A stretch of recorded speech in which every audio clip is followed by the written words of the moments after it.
Welcome to the Front Row Back Row podcast presented by Physiogrowth. We're your hosts, Brian, who scaled a PT practice from the trunk of his car to 6 locations, and Owen, who helped lead an 8-figure exit and now runs a cash-based PT practice. This show is real conversations from owners actively building with what's working right now. All right, so today we are going to be talking a topic that is on a lot of owners' minds about how to incentivize people to do work, right? So what salary do we do? Do we layer in incentives and have a low starting salary, or do we just hit them, boom, with a big high starting salary that'll knock their socks off in the interview process? And when Brian and I in our mentorship group, we have someone going through this process now where they're trying to figure out, okay, what's a great number to start the conversation with? And then, of course, Brian and I have been around now for what, like 15, 16 years, something like that. Yeah, We started getting gray hairs. And we said, man, terrible. I remember when, there was no productivity or, oh, there was, but the market changed. And we thought it'd be a good conversation to have of like what situations we've seen where a productivity bonus can be really helpful, and then which ones where you're not even going to get somebody to pick up the phone if you don't have a good starting salary. So Brian, I know this was something you go through this every day because you're hiring way. I mean, I'm a solopreneur right now. I did years of hiring prior to my current business, but I know you're doing this right now, so you have a good beat on what's going on today in a high cost of living market. And then I'll be able to tell you kind of what I did in different markets as well. Yeah, I mean, I think the biggest thing of how this conversation kind of came about was someone was talking about it in the New York City market of like if you were asking what would make more sense. Would it make more sense if you made like $106,000 as a salary, or would you rather make like 84K and then have incentives that make you up to 160 to 170K, right? And what I found was interesting, it was kind of split. More people wanted the higher salary. And I think what it speaks to, and what I told Owen is we were talking kind of about like how that occurs. Like how did that process kind of happen for most people in the thinking of what they were doing? And so to me, I think a combination of a few factors is like New York City is very expensive. Exactly. The cost of living here is very expensive. But I also think, and that Owen was talking about because he worked in New York City for a few years after college, the biggest thing that I think Owen found was we talked about how if somebody called out sick to work, everybody just worked later and made sure they saw the patients. Like it was just like, hey, sorry, you're working overtime and like you're an exempt employee, which is very much a legal thing. Like you're exempt, like because they have to pay you time and a half. If you weren't exempt, tough noogies, man. Like their Mhm. salary is your salary, and you got to see these patients. So let's You break got that down quotas, quickly. yeah. So Mhm. exempt essentially means that, or non-exempt, one of the two. But basically, if you're a salaried professional, just like a financial advisor or something, they say, look, we're paying you this to solve our problem over the course of a year. And if that means that, you got no clients today, you get to go home early, right? But it also means that if there's a bunch of clients banging down your door, you got to call your wife and tell her you're staying late, right? And they do that obviously because different industries really need that flexibility. And you don't, as an employee, it would kind of suck to just not get paid in the summer or something when all your clients are out of town. But back when we were in New York, people would abuse that, right? And they would say, "Look, Totally. I don't care what you say. You're supposed to work a double, and that's 4 extra hours. You're not getting anything for it. Not even. I'm not even talking like you're not getting time and a half. You literally weren't getting paid for the hours that you were working. It was just Yeah. you did 50 hours this week. Awesome. You're getting 40 hours of pay." Right.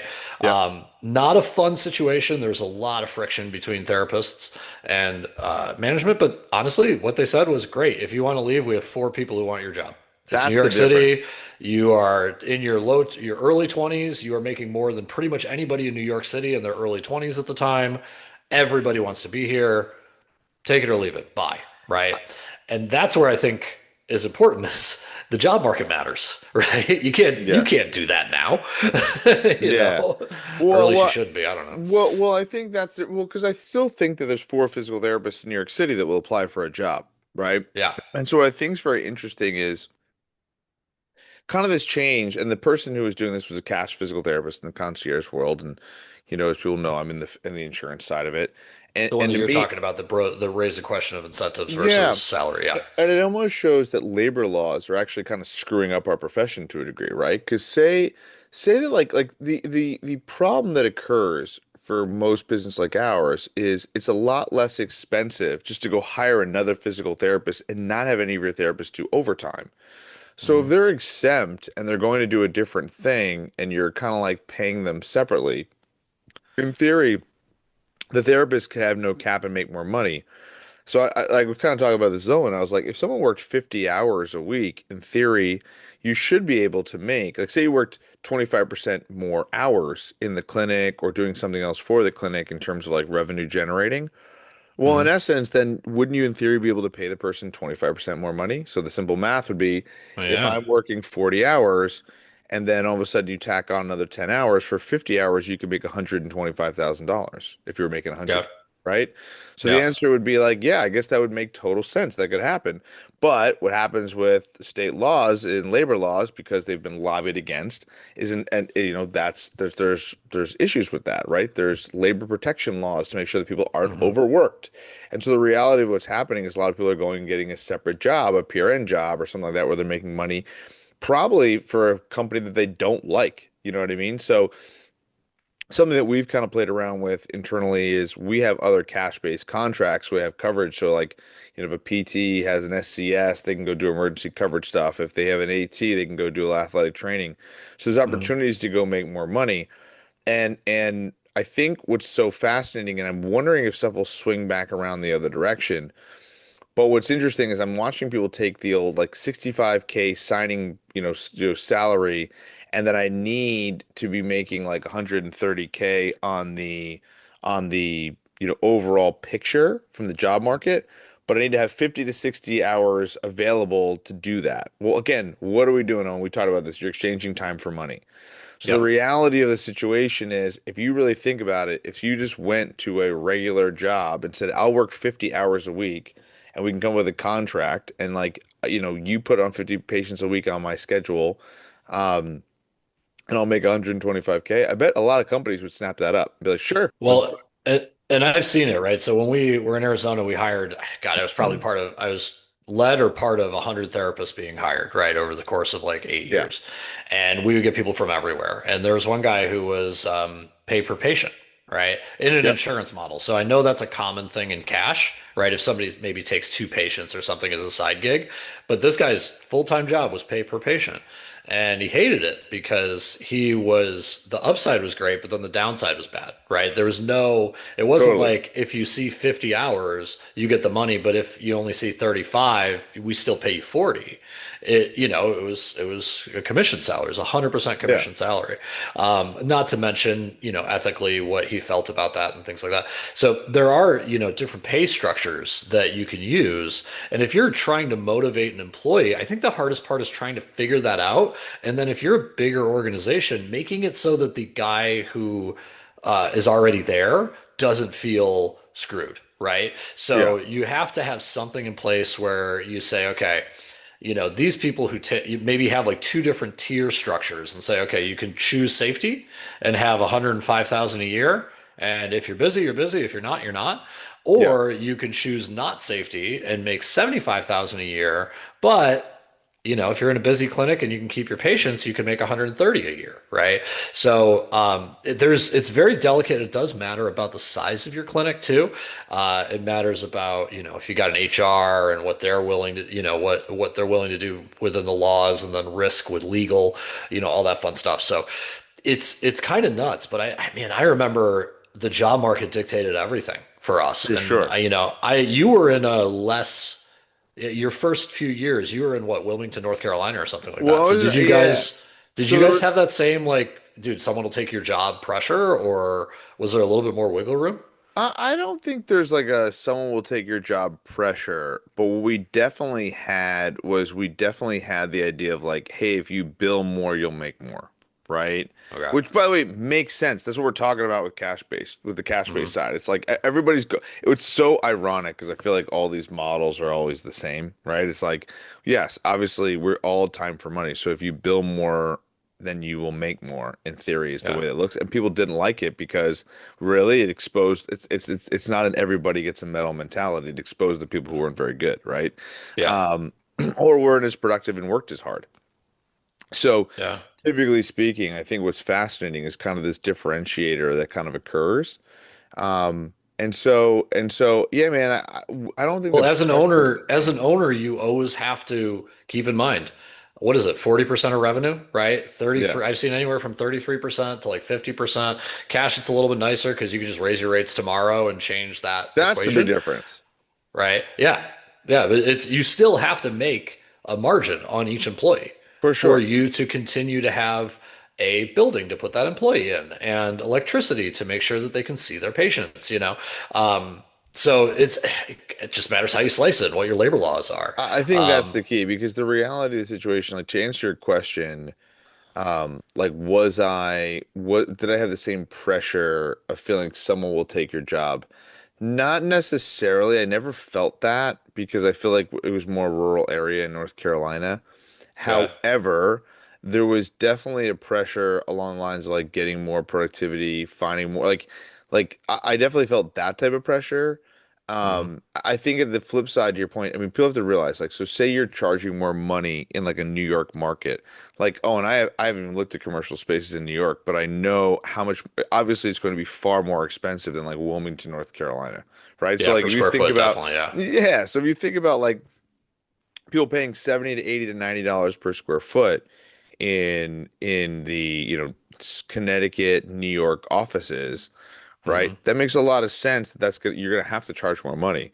So the reality is those costs are fixed, but you're also gonna have to pay more in salaries, etc. So I don't know. I think in general, most of what I see on a regular basis is like the idea behind finding a nice balance, but also as you scale, the same exact problems with insurance and cash base in this model exist, which is like some people are going to prefer the upside swing, and then some people are going to prefer the salary.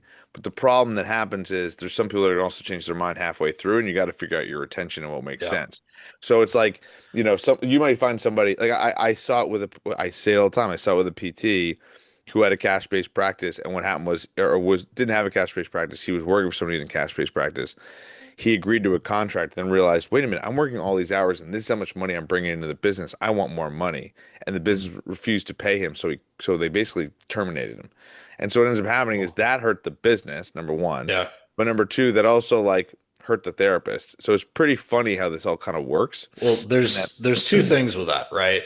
A, no one's going to run a business for free. So as much as you think as an employee you have the upper hand, there's eventually going to be a level where guys like, look, I'm not going to give you a bunch of money and lose money on you, right? yes, exactly, It's just that would just why am I open, right? yes, And then the other side of that is I really think it's communication and not just communication in the interview process, but communication during the employment. I think that a lot of owners and PT overestimate their ability to interview and communicate. And for then they sure. hop on LinkedIn and bitch about the market and bitch about all this stuff. And yes, you can look back historically and say, okay, how many PTs are graduating? What's the need? All that stuff. 100%. You can bitch about student loans as much as you want. 100%. Student loans are, I mean, yes, it is very expensive. In no way am I saying like 60 grand is a good deal. Definitely not compared to what we got, Dude, right? And here's this I don't want to crazy. do that, By but the way, I love that Owen is so out of touch with that. I just heard somebody 60 grand. a That's year. literally. I just heard Lafayette. My one of my clients said to me, he goes, the package for per year at Lafayette is $97,000 per year right now. Dude. So this is a That's classic wild. example. So this is a classic example. I mean, this could be a pricing conversation, right? Yeah, This would be as if you were a PT and you could fix a golfer in one visit, right?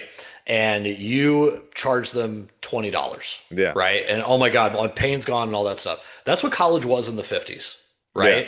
You exactly. got a lifetime of earning for that. Now it's coming up to, okay, if I could do it in one visit, it's $2,000, right? Well, I mean, now it's coming up. So the problem is, it's still not a bad deal compared to not getting a college degree. It's just the colleges are realizing we can squeeze more blood out of the stone, right? For sure. And unfortunately, who's going to stop them? Right? That's not made, that decision isn't made in the PT department. Yep. And then the problem is, us as owners have to take those people who are pissed and they're like, screw you, I gotta, and then they're going to go to 18 different places. They're not going to find anything. every owner's in the same boat. So it comes down to your communication. It comes down to you saying, look, these are the numbers. This is what I need to make my money, right? Because you didn't start a business. I started the business. And this is what it'll take. Let's figure out how to make that feel good for you. What feels good for you? And if they're like an enterprising go for it dude or gal, great. Incentive structure. Fantastic. You make me money, I give you money, right? If they're like, I really like my hikes with my kids in the morning and taking my dog to the groomers, great. Salary. Let's go. You never have to worry about it. It's going to be Exactly. lower, but you're never going to have to worry about it. And that's the hard part, man, is that when it comes down to it, the colleges are just going to keep raising money until they don't get applications. But I mean, Simmons just over accepted people, right? Yeah. They're not struggling. They're following the price raise rule of if you have demand, keep raising prices. So Yeah. it's sucks. Well, that's what's fascinating. What's fascinating is these state tuitions where they're less expensive, they're getting so competitive to get into, right? Like it's so 100%. ironic that like Yep. you have to have the same GPA to go to Harvard that you do to go to UConn.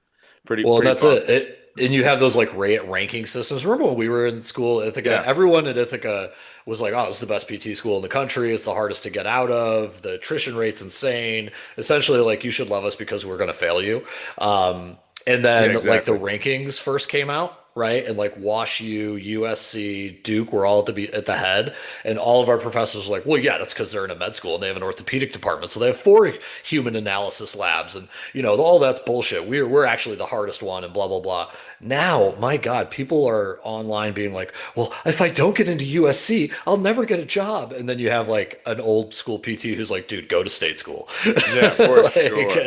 For sure. I do not care where you came from, This is a right? very fascinating tornado that's only going to continue to get crazier and crazier, right? Yeah. And so I think a lot of that in the cash-based world with healthcare is only going to be continue to become more and more privatized, where people are going Mhm. to have to do that. So, Well, and this is it. And if you have an employee in front of you, I think you have to be very good at reading them.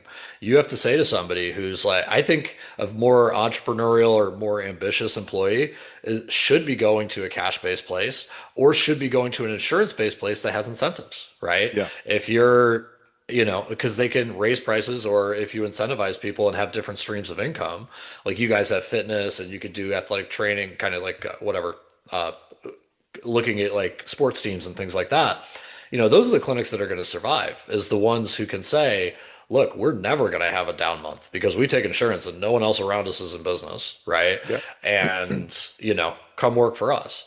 So I think communication's key with that. And then while they're in your doors, making sure that you're transparent. I never understood why. Now, I don't want to say, yeah, you should go tell them what everyone else is making, but you should be very transparent with like, this is how much we made this month. This is how yeah, much you took home this month. This is how much we have for me to have a business. In order for me to have a business, I need to be able to do XYZ. Let's talk about why this is hard, right? And for I think sure. that if those conversations were more common, I think we would have less like stress about it. I think people would understand, okay, I can't really change all this stuff.